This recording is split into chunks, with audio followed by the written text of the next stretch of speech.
बच्चों, पिछले वीडियो में हम व्यष्टि एवं समष्टि अर्थशास्त्र को विस्तार से समझा है। यदि आपने नहीं देखा है तो जरूर देखिए, क्योंकि दोनों ही अर्थशास्त्र के अध्ययन में जरूरी है।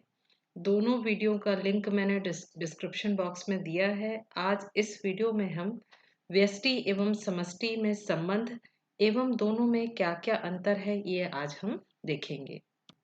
व्यष्टि और समष्टि अर्थशास्त्र एक साथ पढ़ने से दोनों में संबंध, अंतर एवं दोनों में क्या विरोधाभास है, इसका हमको ज्ञान हो जाएगा।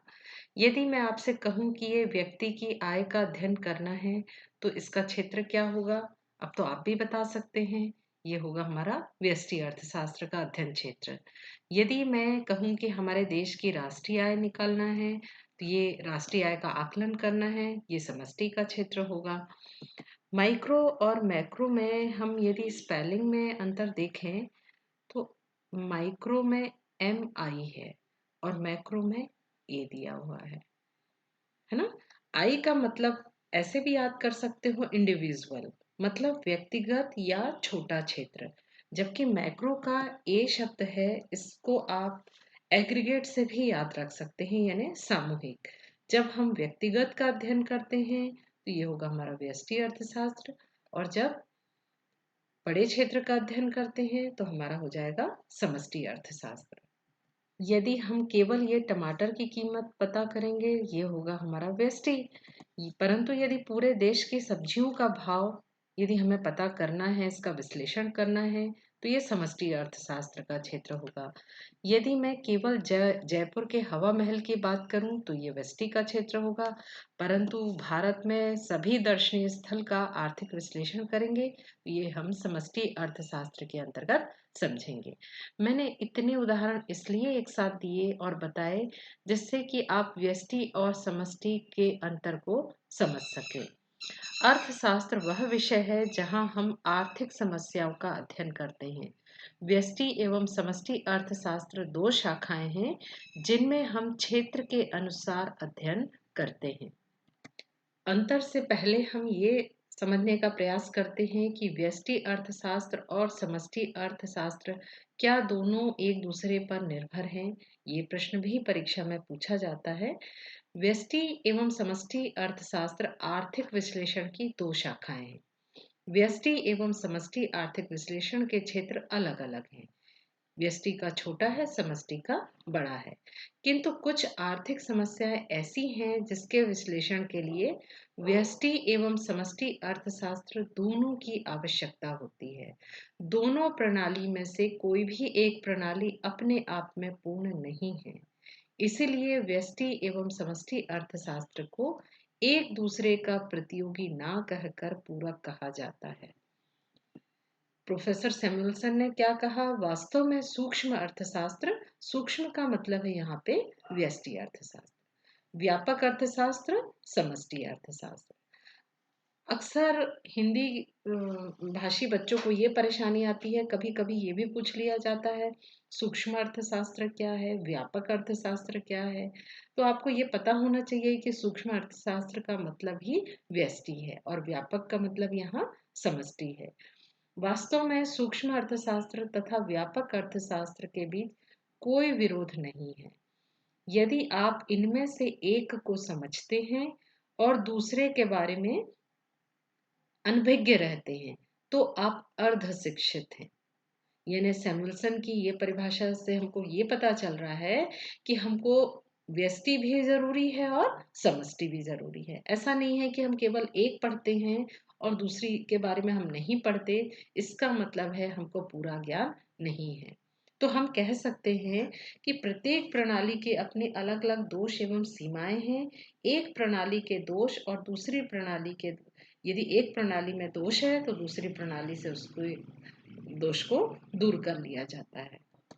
एक प्रश्न ये भी बनता है यहाँ पे कि समष्टि आर्थिक विश्लेषण या समष्टि अर्थशास्त्र व्यष्टि अर्थशास्त्र के लिए कैसे आवश्यक है।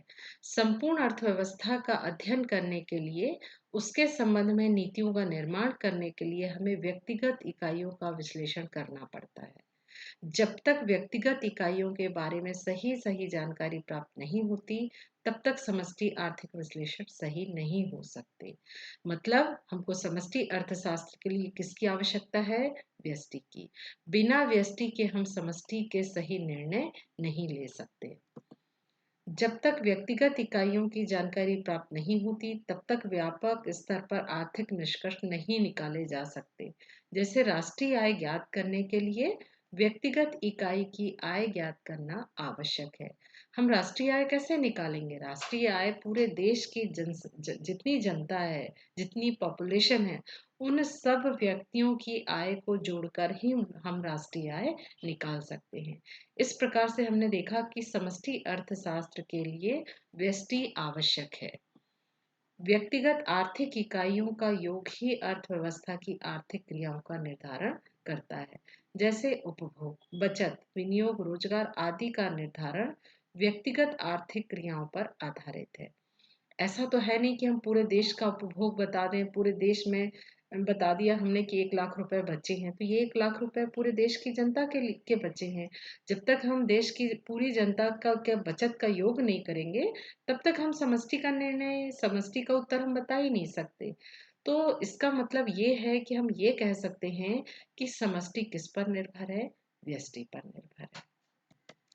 अब अगला है सूक्ष्म अर्थशास्त्र, मतलब व्यष्टि अर्थशास्त्र समष्टि अर्थशास्त्र पर किस प्रकार निर्भर है।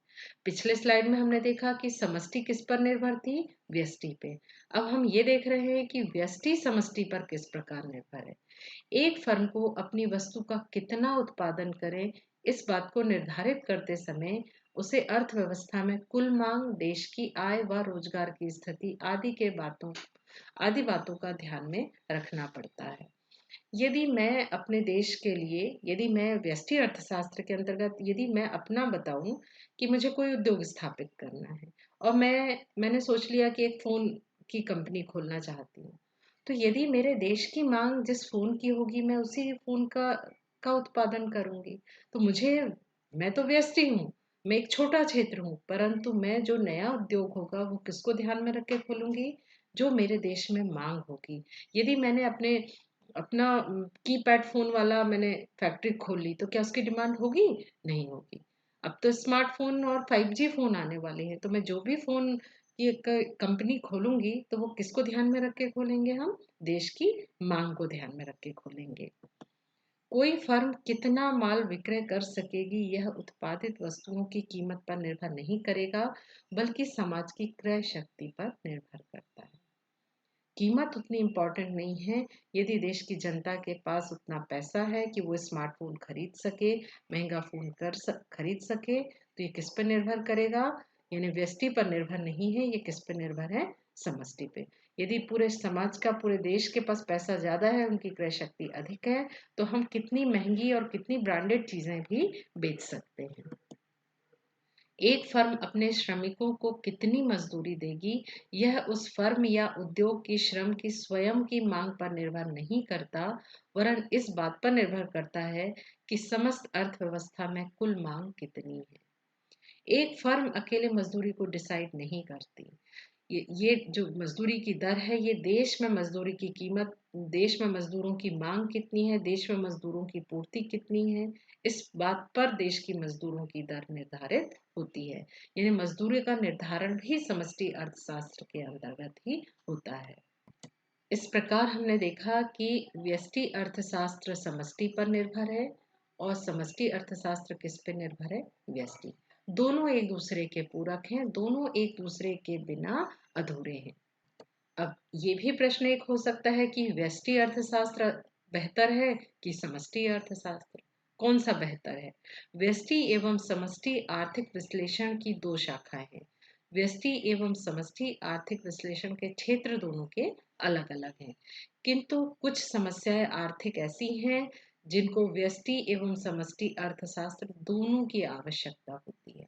यानी दोनों के बिना हम काम नहीं कर सकते। दोनों प्रणालियों में से कोई भी प्रणाली अपने आप में पूर्ण नहीं है। इसीलिए व्यष्टि एवं समष्टि अर्थशास्त्र को एक दूसरे का प्रतियोगी ना कहकर क्या कहा जाता है?